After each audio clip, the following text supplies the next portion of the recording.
Assalamualaikum warahmatullahi wabarakatuh. Waalaikumsalam warahmatullahi wabarakatuh.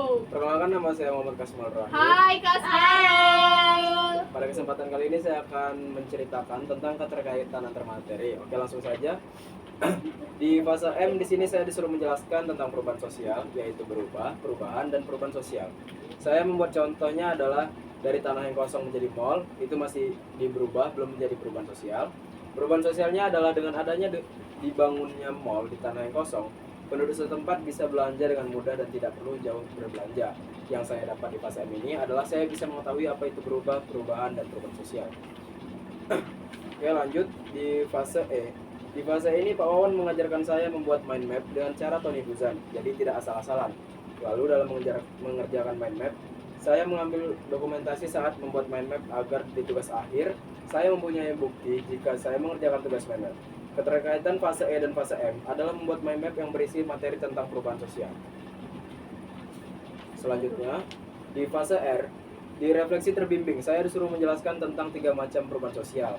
Saya membuat perubahan sosial di bidang teknologi. Contohnya, orang dulu jika ingin mengumpulkan tugas harus mengumpulkan buku ke meja guru. Sekarang, karena zaman sudah makin canggih, mengumpulkan tugas sudah bisa lewat Classroom atau LMS, dan ini termasuk perubahan sosial yang cukup besar. Lalu ada juga di bidang transportasi dan ekonomi. Pak Wawan meminta kami untuk mengupload tugasnya di sosmed, lalu saya memilih untuk menguploadnya di YouTube. Keterkaitannya dengan fase E adalah saya sudah bisa memahami tentang perubahan sosial kecil ataupun perubahan sosial besar.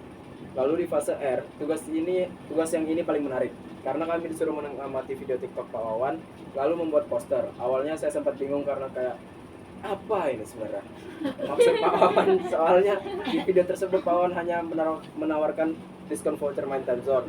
Rupanya terdapat perubahan sosial di bidang teknologi, dan ini keterkaitan di fase R. Sebelumnya juga saya sudah menjelaskan tentang perubahan sosial di bidang teknologi. Selanjutnya di fase D. Di fase demonstrasi konseptual saya membuat video tentang penjelasan dari awal fase M sampai di fase R. Di dalam video tersebut saya menjelaskan satu persatu fase dari awal sampai fase R.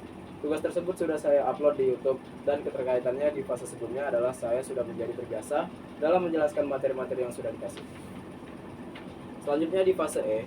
Di fase ini sudah mau memasuki fase akhir, jadi saya disuruh membuat tugas tentang membuat 3 istilah sulit dalam materi bentuk-bentuk perubahan sosial.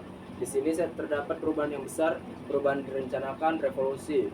Menurut saya, masyarakat Batam menjadi lebih maju, disiplin, dan lain-lain terhadap teknologi setelah adanya perubahan besar, perubahan yang direncanakan, dan perubahan yang terjadi secara revolusi.